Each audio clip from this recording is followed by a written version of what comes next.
Hey guys, this is Jam of JamOnline.ph and welcome back to my channel, and today we're gonna unbox and take a closer look at this device. So this is the Lenovo Legion Duel gaming smartphone. So yes, it comes with a fancy box right now, but this isn't the one that you're getting here in the Philippines. But yeah, just this one. But yeah, this is still fancy and I love it. So let me place the box over here. So we got here the Lenovo Legion Duel. It's a really good gaming smartphone. I've actually tried it. So time to unbox this one and let's see what you can expect on this smartphone.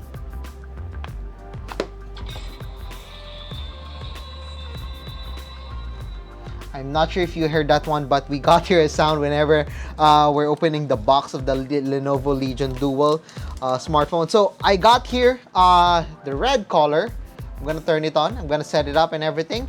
And yeah, it does actually look gamery to me. Para siyang sobrang gaming yung feel ng smartphone na to. Mamaya we'll take a closer look on this one. But first, alamin muna natin kung ano yung nasa loob ng Lenovo Legion Duel smartphone. Of course, we got here the quick start guide, the USB-C dongle. We also got here a crystal case. We also got here the USB-C to USB-C cable. And this is the super fast charger of the Lenovo Legion. It comes with a weight and it comes with two USB-C port, but we'll only have a single USB-C cord. But I believe the smartphone can handle up to 90 watts charging. Yes, that fast. So mamaya sabihin ko sa inyo bakit dalawa. Meron pa siyang dalawang ports. Yes, it does have two USB-C ports and I'm really interested with this one. So that's it dito sa laman ng Lenovo Legion Duel smartphone. Now, time to unbox this. Time to have a hands-on of this smartphone and alamin natin kung paano nga ba kaganda ang gaming smartphone na to. Alright guys, so you're looking at the Legion Duel smartphone. So as you can see in here, we got here a really pretty design. It's a real gamery look, for the smartphone. Just to give you an idea, we got here an 865 Plus processor inside, 6.67-inch Full HD Plus AMOLED display with a 144 Hz refresh rate. So this is why, as you can see in here, it's really smooth and it's really fluid, and I love the refresh rate of this smartphone. So we're gonna go to settings. I'm gonna show you, let's see here. There we go, the My Phone. So as you can see in here, we got here the 16 gigs of RAM with 512 gigs of internal storage. So basically, this one is the best variant of the Legion Duel phone that we have right now. So, okay. You already know the basic specifications that matters when it comes to gaming, but how about the camera? So we got here the 64 megapixel rear camera along with the 16 megapixel ultra wide. So we only have a dual lens camera in here on this smartphone. So as you can see in here, it's not that pretty to look at. As you can see, the camera is placed in the middle, which is why the smartphone is really optimized for streaming. So yeah, for streaming. Kaya nandyan yung placement niya. If you're wondering where the selfie camera is, actually, the selfie camera is placed over here, and it's made for landscape usage. Why is it made for landscape usage? One thing, for streaming. So for sa mga streamers, sa mga mahilig mag-stream their mobile games, they would definitely love the Legion Duel smartphones. It's a 20 megapixel pop-up front camera, and of course we got here 5G, so you would definitely love the 20 megapixel rear selfie camera of the smartphone rather. And we got here a 5,000 milliamp hours of battery, so you all know that the smartphone can last really long. And thanks to the Snapdragon 865 Plus, this one is capable of 5G. So, just to give you an idea, the display is over here. There's no notch, as you can see in here, which is why the smartphone does have a look na medyo familiar sa ating lahat, na walang notch, walang punch hole camera. I actually like it. So, as you can see in here, tama lang naman yung bezel natin dito. Unfortunately, we do not have that much accessories that is available for the Legion Duel phone, unlike the ROG Phone 3. But it's still nice for a first-generation gaming smartphone. So, on the side, we got here the power button, which is also the place at the selfie camera or the selfie pop-up camera of the Legion Duel phone. So, yes, it is placed over here. We also got here the triggers, so there's no physical buttons dito. It's a capacitive triggers for the smartphone. It's not that bad. I mean, as long as we got triggers in here that can help us in FPS gaming, malaking tulong na meron tayo ditong triggers.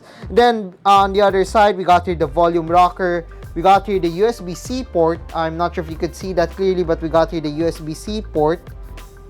There we go, the USB-C port.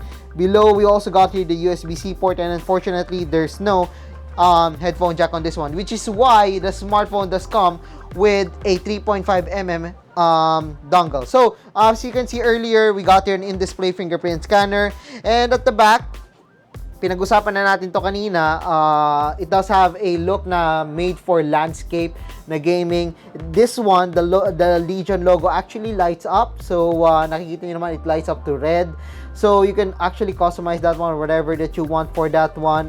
We also got here sa software, which is the most important, I believe, na aspect ng smartphone na to. The Legion software, which basically gives you yung ating optimization for different games. So as you can see in here, we got here 144Hz gaming, we got here ultra stereo, we got here pyramid cooling. Yan, so nagkakameron lang tayo problems when it comes to sa ating focus. But yeah, you can add more games, you can search if you want, if hindi siya nasa search. But yeah, basically, we got Legion Assistant. Mamaya papakita ko yun sa inyo. We got performance mode, yeah, network boost and everything. In the realm settings, you can actually long press both Y triggers to rapidly enter Legion realm. So whenever we're pressing this one, holding the triggers, mag-shortcut tayo to the Legion realm na na application. Of course, we got here the back recording 720p 30 fps. So if you want, you got pwede mo siya i-adjust 1080p for gaming, and of course the Y triggers is sinabi ko kanina. But before we go to the gaming ng features ng smartphone na to, let's check out the software. So as you can see in here, this one is quite fast. It's 144Hz display. I've actually installed a lot of applications already. We're gonna make a separate gaming review for this smartphone. And yeah, basically there's not much to see, which is actually fine for me. Na kaunti lang yung nakikita natin ng mga bloatwares dito. But yeah, as long as we got the Legion realm dito, okay na ako dito. And as you can see in here, maganda naman yung kanyang UI. It's fast, it's smooth, and again, it's A65 plus, so you don't have to worry about that one. So, punta muna tayo sa camera before we get to the gaming features of the smartphone. So we got here the macro mode, night mode, portrait mode. We got the video. Of course, this one is capable of recording up to 4K, I believe. So yeah, we got 1080p, we got 4K video, watermark, reference line, whatever. Basically, it's everything that you need. And this one, again, we got here the selfie camera. So baliktad tayo. This is the selfie camera of the smartphone. It's a pop-up selfie camera, as you can see in here. It's annoying if you want to take selfies like this, lalo na sa generation ngayon ng TikTok and Instagram. But for me, if you are a gamer, I would appreciate that meron tayong gantong camera setup for the selfie camera. Okay, so before we go into the gaming, how about checking out some of the photos that I took using the Legion Duel phone?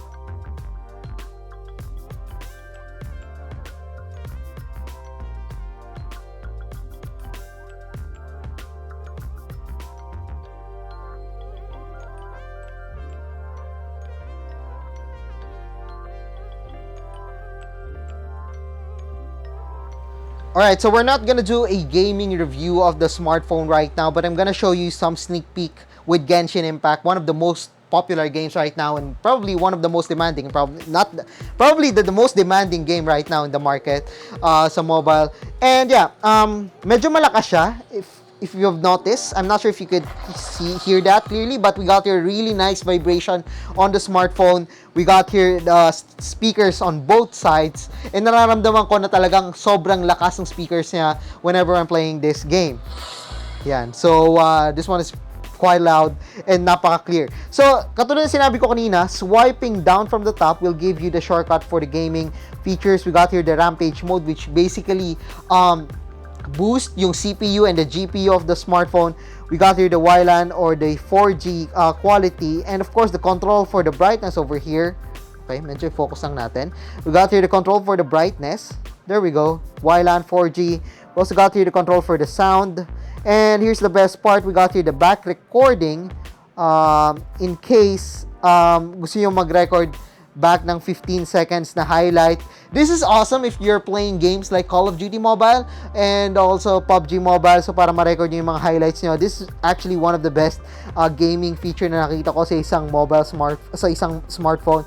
We also got here the controller which lets you adjust yung yung triggers natin dito. And of course, we got here the stream mode. Mamaya pakita ko sa inyo. Pakita ko muna yung RAM clean, no call, no notification, no gesture, lighting, WhatsApp line. So with WhatsApp, pwede kayong magkameron dito ng line WhatsApp para hindi kayo masyado ma-distract, which is a really cool feature. Again, we got here the stream mode. Basically, with stream mode, you can have a photo in here. So makikita nyo, meron pa akong photo dito. Ayan. So, pwede kong i-adjust. Ayan. So, pwede ako magkameron dito ng photo. So, if you're streaming directly from your smartphone, you want to use the camera of the Legion Duel phone, no problem. Meron tayong automatic removal ng background. As you can see in here, nandito ako. This one is pretty cool. And if I want, pwede pa ako mag-add ng mga effects like this one. So, it's a really cool feature for streamers. This is the smartphone for mobile gamers, especially sa mga mahilig mag-stream. Sobrang ganda ng feature na to, especially this one, the back recording. I appreciate that we got this feature. So yan, back recorded and save. I'm not expecting na magkakameron ng gantong feature isang smartphone, but yeah, it's nice to see na meron ganito sa Legion Duel phone. So we also got here 60 FPS, 144 Hz. And we're running this game actually, kaya ako pinakita sa inyo. We're running the game at the highest settings possible. Okay? We set it up at the highest settings possible. As you can see in here, the current performance level is overclocked. And despite that, it's running around 57, 55 to 60. So, it's expected for Genshin Impact.